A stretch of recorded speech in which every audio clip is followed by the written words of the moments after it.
Assalamualaikum warahmatullahi wabarakatuh. Selamat berjumpa kembali di channel pelajaran agama Islam.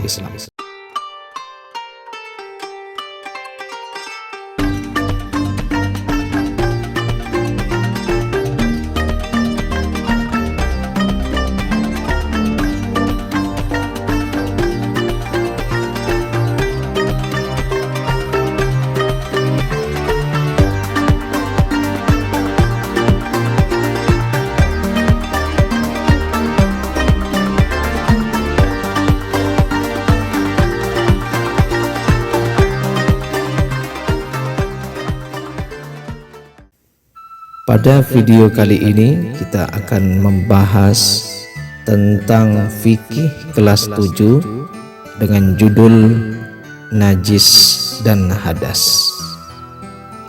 Namun sebelumnya kami tetap mengingatkan untuk selalu like, share, dan subscribe kepada channel pelajaran agama Islam agar channel ini tetap eksis untuk menyampaikan pelajaran-pelajaran agama Islam. Pengertian najis dan hadas. Menurut bahasa, najis berasal dari bahasa Arab, yakni najisa yanjisu najasun, yang berarti kotor atau menjijikkan, tidak bersih atau tidak suci, baik yang bersifat hissiyah atau nyata maupun ma'nawiyah atau secara makna. Najis yang bersifat hissiyah atau nyata adalah najis yang terlihat oleh mata dan dirasa oleh panca indera seperti jilatan anjing, kotoran manusia, kotoran hewan, kencing, darah haid, dan nifas. Adapun najis yang bersifat ma'nawiyah adalah najis yang menodai akidah sehingga tidak dapat dilihat oleh manusia seperti syirik dan kufur. Adapun menurut istilah, najis bisa diartikan suatu benda yang mengotori pakaian ataupun badan kita sehingga menghalangi sahnya ibadah kita kepada Allah Subhanahu wa ta'ala. Najis adalah kotoran yang wajib dibersihkan oleh seseorang yang terkena olehnya. Menurut ilmu fikih, merupakan benda yang haram disentuh secara mutlak kecuali dalam keadaan darurat dan harus dibersihkan apabila terkena benda najis. Najis harus dibersihkan karena menghalangi sahnya ibadah. Berikut ini adalah dasar-dasar hukum perintah Allah Subhanahu wa ta'ala kepada manusia untuk tetap dalam keadaan bersuci. Yang pertama adalah pada Al-Quran surat Al-Muddathir ayat 4 yang berbunyi, A'udzu billahi minasy syaithanir rajim, Bismillahirrahmanirrahim, wa thiyabaka fatahhir, dan bersihkanlah pakaianmu. Kemudian pada Quran surat Al-Baqarah ayat 125 yang berbunyi, A'udzu billahi minasy syaithanir rajim, an tahhira baitiya lit-ta'ifina wal-'akifina war-ruk'is sujud. Bersihkanlah rumahku untuk orang-orang yang tawaf, orang yang i'tikaf, orang yang ruku, dan orang yang sujud. Quran Surat Al-Baqarah ayat 125. Rasulullah sallallahu alaihi wasallam juga bersabda tentang hukum untuk bersuci atau perintah untuk bersuci pada hadis beliau yang berbunyi, innakum qadimuna ala ikhwanikum fa aslihu rihalakum wa aslihu libasakum hatta takunu ka'annakum syammatun fin nas fa innallaha la yuhibbul fuhsya wala tafahhush. Apabila kamu datang ke tempat saudara-saudara kamu, hendaklah kamu perintah atau perbaiki kendaraan-kendaraan dan pakaian kamu, sehingga kamu menjadi perhatian di antara manusia, karena Allah tidak suka perbuatan keji dan juga keadaan yang tidak teratur. Hadis riwayat Imam Ahmad, Imam Abu Daud, Imam Al-Hakim, Al-Baihaqi dari Sahal bin Hanzaliyah. Pernahkah kita menemukan informasi tentang istilah mukhaffafah atau istilah mutawassithah atau istilah mughaladhah dari orang lain, misalnya dari guru atau dari ustadz atau dari orang tua kita atau teman kita? Nah, ketiga istilah tersebut merupakan macam-macam najis yang harus kita sucikan. Yang pertama adalah disebut najis mukhaffafah. Najis mukhaffafah itu artinya najis ringan. Najis ringan contohnya seperti air kencing bayi laki-laki dan perempuan yang belum pernah makan sesuatu kecuali air susu ibu. Dianggap itu atau termasuk najis ringan. Jadi air kencing bayi baik laki-laki maupun perempuan yang belum pernah makan apapun kecuali atau hanya air susu ibu, dan cara membersihkannya cukup dengan memercikkan air ke bagian yang terkena najis sampai bersih. Yang kedua adalah najis mutawassithah. Najis mutawassithah itu disebut najis yang sedang. Najis yang sedang itu adalah najis yang berada di tengah-tengah antara ringan dan berat.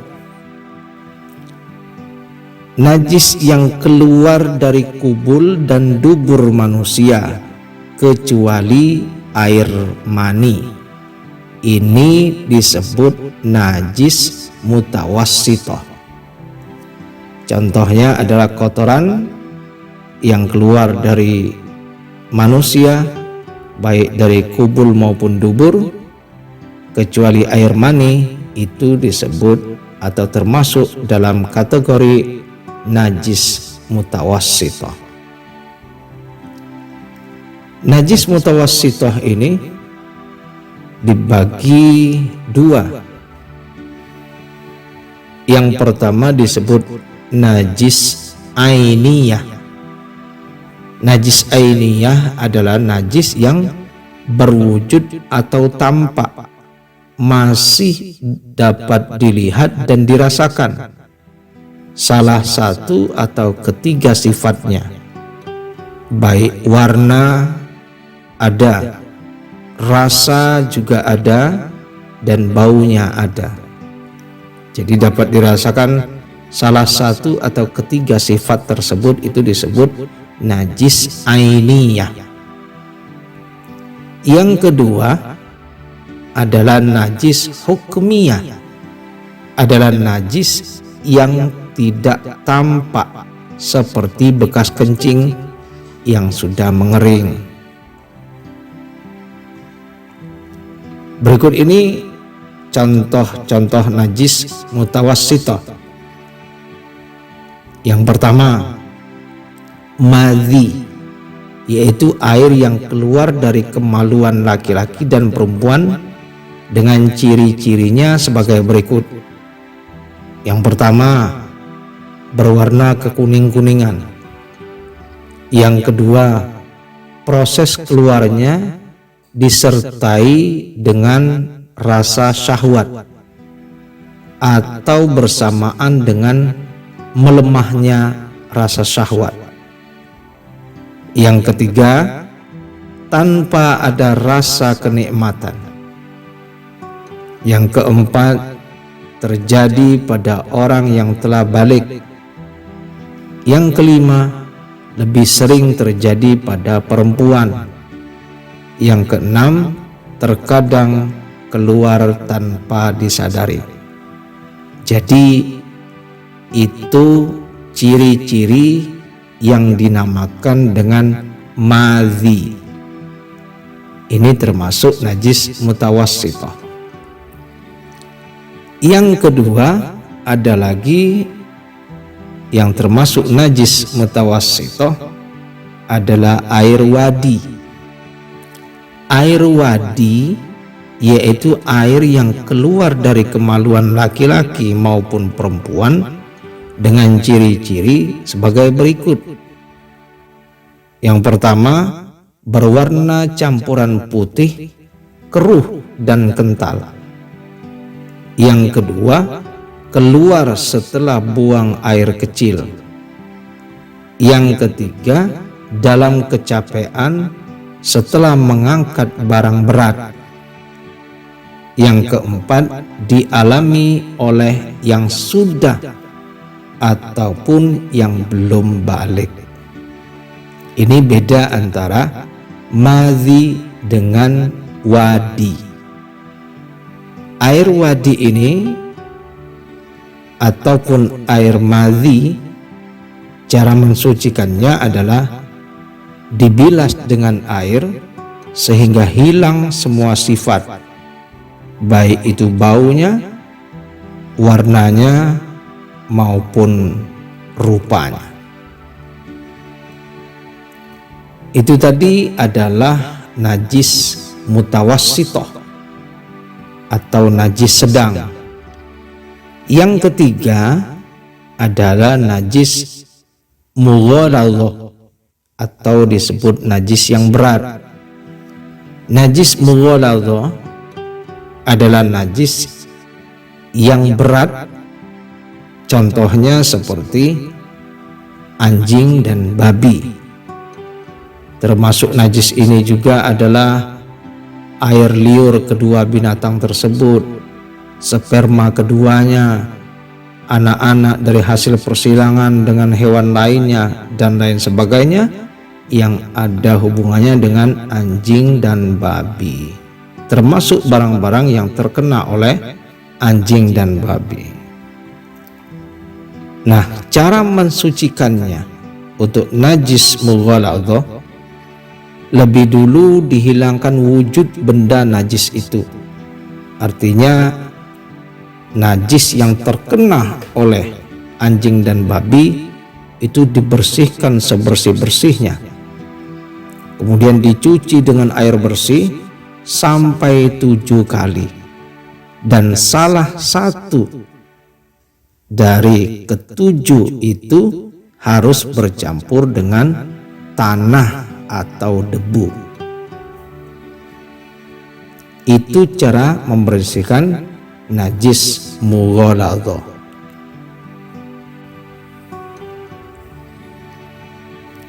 Adapun pengertian hadas menurut bahasa adalah kotoran atau suatu perkara yang baru, atau juga disebut dengan bid'ah.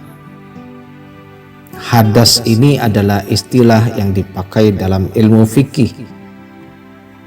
Secara istilah, hadas ini adalah suatu keadaan seseorang yang dianggap tidak suci menurut agama.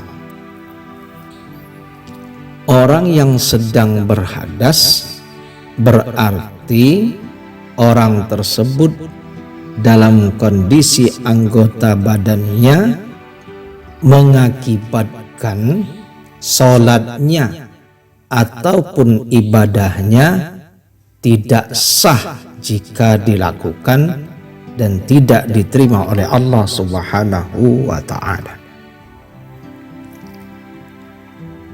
Hal ini diterangkan dan dijelaskan oleh Rasulullah sallallahu alaihi wasallam dalam sabda beliau yang berbunyi, An Abi Hurairah radhiyallahu anhu qala Rasulullah sallallahu alaihi wasallam, la yaqbalu Allahu salata ahadikum idza ahdatsa hatta yatawaddaa.